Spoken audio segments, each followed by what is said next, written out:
স্বাস্থ্যের চিন্তা করলে কি স্বাস্থ্য নিজে থেকেই ঠিক হয়? হয় না। তাহলে এই সব কিছু থেকে আমাদের একটা ছোট্ট শিক্ষা অবশ্যই লাভ করা উচিত। আপনিও আপনার কাঁধ থেকে চিন্তার এই বোঝা নামিয়ে ফেলুন। আর এই সব ইচ্ছে একত্রিত হয়ে আমাদের মনে চিন্তা উৎপন্ন করে। তাই এই চিন্তাগুলিকে ত্যাগ করুন। প্রকৃতির প্রেমের উপর বিশ্বাস রাখুন। মনে রাখবেন, যিনি চিন্তা মুক্ত হবেন তিনি চিতা মুক্ত হবেন। সুখের নিদ্রা প্রাপ্ত করুন, আর নিদ্রায় যাবার আগে আমার সাথে ভালোবেসে বলুন, রাধা রাধা। মহাদেব, সেই দেবতা যিনি মহান, যাকে দেবতাদের দেবতা বলা হয়, যিনি হলেন আমার আরাধ্য। কখনো আপনার মনে এই প্রশ্ন এসেছে যে শিবকেই কেন মহাদেব বলা হয়, অন্য কোনো দেবতাকে কেন বলা হয় না? সেই কারণ মহাদেবের মধ্যে, ওনার মধ্যে এমন এক বিশেষ গুণ রয়েছে যা অন্য কারণ নেই। তা হলো নিঃস্বার্থ হয়ে মানুষের সেবা করা। যদি প্রয়োজন পড়ে, যদি সৃষ্টির পথে বিনাশের কালো মেঘ ছেয়ে থাকে, তখন নিজের প্রাণের চিন্তা না করে হলাহল পান করার জন্য প্রস্তুত থাকেন মহাদেব। আর এই অদ্বিতীয় ত্যাগের জন্যই শিবকে মহাদেব বলে ডাকা হয়। এবার যদি কোনো মানুষও নিঃস্বার্থ ভাবনার দ্বারা নিজেকে অর্পণ করে দেয় এই জগতের কল্যাণের জন্য, মানুষের সেবার জন্য, তাহলে তিনিও মহাপুরুষ, মহামানব হতে পারেন। যদি কেউ অভুক্ত থাকেন, তাহলে নিজের থালা থেকে অর্ধেক খাবার তাকে দিয়ে দিন। যদি কেউ অসুস্থ হন, তাহলে তাকে সেবা করার, চিকিৎসা করার চেষ্টা করুন। এই জীবন শুধু নিজের জন্য নয়, অন্যদের প্রতি, সমস্ত সংসারের প্রতি উৎসর্গ করুন। যদি এইসব মানুষ শিখে যান, তাহলে তিনি মহাদেবের পথে অগ্রসর হতে পারেন। যদি মানুষ নিঃস্বার্থ ভাবনার দ্বারা এই সংসারের সেবা করতে শিখে যান, তাহলে তিনি নিশ্চিত রূপে মহামানব অবশ্যই হতে পারবেন।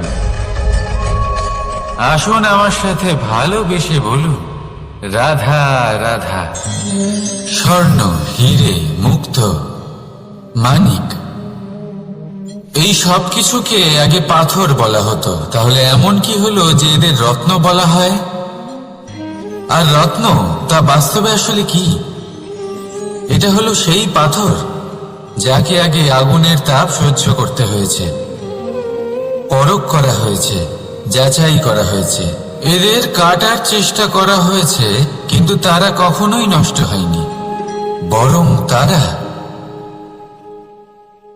আরো উদ্ভাসিত হয়েছে, আরো উজ্জ্বল হয়েছে, এই সংসারে আরো প্রকাশ ছড়িয়ে দিয়েছে। সেই জন্য এরা হলো এত অমূল্য, সেই জন্য এরা হলো বহুমূল্য, সেই জন্য এদের রত্ন বলা হয়। এবার মানুষের কাছেও এই নির্বাচনের অধিকার রয়েছে যে আমরা শুধু পাথর হয়ে থাকব নাকি রত্ন হয়ে থাকব। কিভাবে? আমাদের জীবনেও অনেক সমস্যা রয়েছে, বাধা আছে, বিপত্তি আছে। আমরা সেই বাধার তাপে উত্তপ্ত হই, এই সমস্যা আমাদের কাটার চেষ্টা করে। অনেক মানুষ বিভিন্ন পরিস্থিতি আমাদের ভাঙার চেষ্টা করে, কিন্তু আমাদের নষ্ট হলে চলবে না। যেভাবে এই রত্ন সমস্যার সম্মুখীন হয়ে পাথর থেকে রত্ন হয়েছে, সেইভাবেই আমাদেরও আমাদের সমস্যার সম্মুখীন হয়ে রত্ন হয়ে উঠতে হবে। এই সংসারে প্রকাশের স্রোত হয়ে উঠতে হবে। তাহলে এটাই করুন, আর আমার সাথে ভালোবেসে বলুন, রাধা রাধা। সংসারে সব থেকে বড় শক্তি আসলে কি? কেউ বলবেন শারীরিক শক্তি, কেউ বলবেন অস্ত্রের শক্তি, কেউ বলবেন জ্ঞানের শক্তি। ঠিক আছে, কিন্তু যদি আমি বলি সংসারের সব থেকে বড় শক্তি হলো শক্তি কোনো এক তথ্যের, আগে হ্যাঁ, তথ্য। এই তথ্য নিজেই কিন্তু খুব শক্তিশালী, অত্যন্ত শক্তিশালী অস্ত্র হলো এই তথ্য। আর সত্যি বলতে অনুচিত তথ্যের থেকে অনেক বেশি ঘাতক হলো অসম্পূর্ণ তথ্য। যেরকম আজ শাম্ব রুক্মির সাথে করেছে, ওকে অসম্পূর্ণ তথ্য দিয়েছে, তার ফলে বিনাশ হলো। যদি এইভাবেই আপনার কাছেও কোনো অসম্পূর্ণ তথ্য আসে, আর যদি আপনি তা পরখ না করে দেখেন, যাচাই না করে দেখেন, আর নিজের কর্ম করেন, তাহলে উত্থানের বদলে আপনি পতনের সম্মুখীন হবেন। বিকাশের বদলে আপনার বিনাশ হয়ে যাবে। মনে রাখবেন একটা অত্যন্ত গুরুত্বপূর্ণ কথা, সঠিক তথ্য পাওয়া সঠিক তথ্য দেওয়ার থেকে অনেক বেশি গুরুত্বপূর্ণ। আশা করি এই কথা আপনি বুঝেছেন। জীবনে যখনই কোনো তথ্য আপনি পাবেন, সেই বিষয়ে ভেবে দেখুন, পরখ করে দেখুন, যাচাই করুন, তারপর নিজের কর্ম করুন। আর আমার সাথে ভালোবেসে বলুন, রাধা রাধা। ধর্ম এবং প্রেম, এই দুই হলো একই মুদ্রার দুই পিঠ।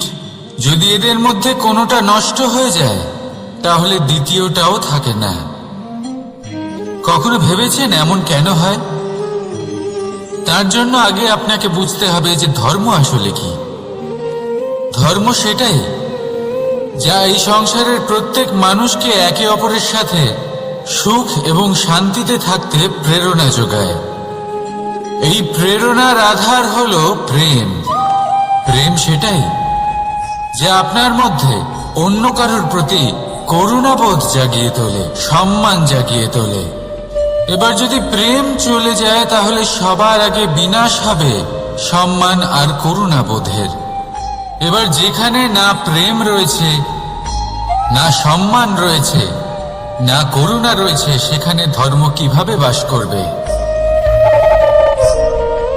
অশুভ ইচ্ছে জাগ্রত হয়ে ওঠে, ক্রোধ জাগ্রত হয়ে ওঠে, অহংকার জাগ্রত হয়ে ওঠে, আর তারপর আরম্ভ হয় অধর্মের। তাই যা যা ভাবনা আপনার অন্তরে প্রবেশ করছে, করতে দিন, কিন্তু যাই হোক না কেন, এই প্রেমকে নিজের থেকে দূরে যেতে দেবেন না। এই প্রেমকে চিরকাল নিজের কাছে রাখুন, নিজের হৃদয়। আর এই প্রেম ভাব নিয়ে বলুন, রাধা রাধা। এই সংসারে আমাদের জীবনের সব থেকে বড় দোষ কি আপনি জানেন? কেউ বলবেন লোভ, কেউ বলবেন লালসা, কেউ বলবেন অসত্য। দেখুন, দুঃখের মূল কারণ হলো পরিশ্রম না করা। কিছু মানুষ ভাবেন যে আমি জীবনে কোনো পরিশ্রম করব না, অথচ আমি সবকিছু প্রাপ্ত করতে চাই। আর এমন এক কারণের জন্যই দূতের মতো খেলা আমাদের জীবনে প্রবেশ করার সুযোগ পায়। দূত, এই দূত আসলে কি? দূত অর্থাৎ কোনো পরিশ্রম ছাড়াই অন্য কেউ পরিশ্রম করে যা অর্জন করেছেন, যে সুখ সুবিধা অর্জন করেছেন, তা নিজের জন্য শুধুমাত্র একটা খেলার মাধ্যমে নিজের করে নেবার ইচ্ছে। আর এই ইচ্ছে অত্যন্ত বিনাশকারী হতে পারে। এই ইচ্ছে যদি আপনার বিবেক, আপনার মন, আপনার চেতনা, আপনার ভাবনা প্রবাহিত করে ফেলে, তারপরে আপনি চেষ্টা করতে শুরু করে দেবেন, আর সেইখান থেকেই আপনার পতন শুরু হবে। এই চেষ্টা করবেন যে অন্য কারোর জীবনের সমস্ত ধন, তার সমস্ত জীবন সম্পূর্ণভাবে নিজের করে নেওয়া। কারণ প্রথমে আশা জাগ্রত হয়, আর এই আশা হতাশায় পরিণত হতে সময় লাগে না। এই হতাশা কুণ্ঠায় পরিণত হতে সময় লাগে না, কুণ্ঠা লোভে পরিণত হতে সময় লাগে না, আর এই লোভ প্রতিশোধ স্পৃহাতে পরিণত হতে সময় লাগে না। আর যখন এই সব কিছু হয়, আপনি দুষ্ট হয়ে যান। আর সবাই জানেন যে প্রত্যেক দুষ্ট ব্যক্তির পতন হলো অবশ্যম্ভাবী। তাই নিজেকে দূতের থেকে দূরে রাখুন আর পরিশ্রমকে নিজের কাছে টেনে নিন। জীবনে আপনার যা যা স্বপ্ন রয়েছে, যা আপনি করতে চান, শুধুই পরিশ্রম দ্বারা অর্জন করুন। তাহলে তাই করুন আর আমার সাথে ভালোবেসে বলুন, রাধা রাধা। জীবনে কিছু শেখা অত্যন্ত গুরুত্বপূর্ণ। এবার কি কি শিখতে হবে সেই সব শেখানোর জন্য অনেক শিক্ষক রয়েছেন, কিন্তু কি শিখবেন না আর কি করবেন না এটা আমাদের নিজের অভিজ্ঞতা দিয়ে শিখতে হয়। কিন্তু তার মানে এটা নয় যে যদি আপনাকে শিখতে হয় যে আগুনের তাপ কতটা, আপনাকে আগুনের মধ্যে হাত দিতে হবে না। অন্য কারোর অভিজ্ঞতা দ্বারাও শিখতে পারেন। প্রশ্ন শুধুমাত্র একটাই যে আপনি কি শিখতে চান নাকি চান না। যদি আপনি এটাই ভাবেন যে আমি শুধুই নিজের অভিজ্ঞতা দ্বারাই শিখতে চাই, তাহলে জীবনকাল ছোট মনে হবে, অনেক কিছুই শিখতে পারবেন না। তাই নিজের সাথে সাথে বড়দের অভিজ্ঞতার দ্বারাও শেখা শুরু করে দিন। এই সংসারের অভিজ্ঞতা দ্বারা শিখতে শুরু করে দিন। আর এটা নিশ্চিত রূপে শেখা আবশ্যক যে কখন কি করবেন না, কোথায় থামতে হবে আর কোথায় থামবেন না। তাহলে আসুন আর আমার সাথে ভালোবেসে বলুন, রাধা রাধা। ভোজন। এবার ভোজন সংগ্রহ করার জন্য মানুষ কি না করেন, সব সময় চেষ্টা করতে থাকেন।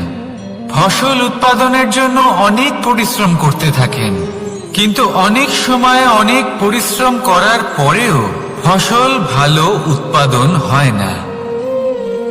এর কারণ কি? কারণ হলো এটাই যে আপনি পরিশ্রম হয়তো অনেক করেছেন, কিন্তু আপনার নজর তো সেই বীজের দিকে ছিলই না যা আপনি রোপণ করেছেন।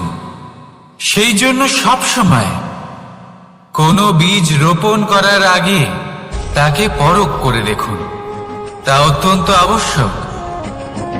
আর সেইভাবেই যখনই কোনো কর্মের প্রশ্ন আসে, তাহলে সেখানে শুধুমাত্র পরিশ্রম যথেষ্ট নয়। সেই কাজের প্রতি আপনার কর্তব্য কি, আপনার উদ্দেশ্য কি, সেটা জানা হলো অত্যন্ত গুরুত্বপূর্ণ। তাই কর্ম করুন, কিন্তু সেই কর্মের প্রতি আপনার যা উদ্দেশ্য তার মাহাত্ম্য বুঝতে চেষ্টা করুন। তাহলে আসুন আমার সাথে ভালোবেসে বলুন, রাধা রাধা। জীবনে যখনই কোনো বস্তু বা সুখ স্বাচ্ছন্দ্য অধিক মাত্রায় আপনার কাছে চলে আসে, তখন নিজেকে শ্রেষ্ঠ মনে করার একটা প্রবণতা দেখা যায়, যা হয় আত্মবিশ্বাসে পরিণত হয়, নয়তো অহংকারে। এবার আত্মবিশ্বাস আর অহংকারের মধ্যে অনেক বড় পার্থক্য রয়েছে। আমি এটা করতে পারি, আমি ওটাও করতে পারি, এ হলো আত্মবিশ্বাস। শুধুমাত্র আমি এটা করতে পারি, শুধুমাত্র আমি ওটাও করতে পারি, আমি হলাম সর্বশ্রেষ্ঠ, এটা হলো অহংকার। এবার এই অহংকারের ধ্বনি অনেক দূর প্রবাহিত হয়, আর এর প্রহার সর্বপ্রথম আপনাকে বিপর্যস্ত করে। এবার এই অহংকার এর বিপরীত শব্দ হলো বিনয়, অর্থাৎ নিজের ঊর্ধ্বে উঠে অন্যের বিষয়ে ভাবনা চিন্তা করা, সংসারের বিষয়ে ভাবা। এই বিনয়ী হবার চেষ্টা করুন, একের থেকে অনেক হওয়ার চেষ্টা করুন এবং একসাথে থাকার চেষ্টা করুন। নিশ্চিত রূপেই আপনি বিকাশের কারণ হবেন।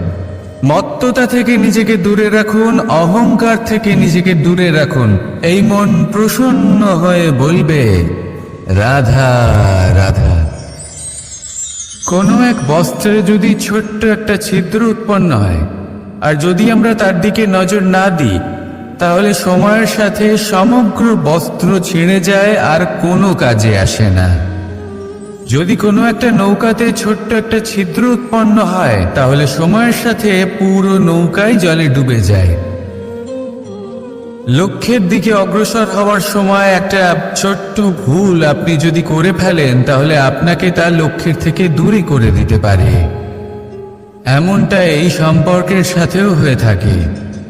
কোনো একটা ছোট্ট কথা, একটা ছোট্ট মনোমালিন্য যদি সম্পর্কে আসে এবং সেটা না মেটানো হয়, তাহলে সেই সমগ্র সম্পর্কটা অনেক বড় বড় সম্পর্ক ভেঙে যেতে পারে।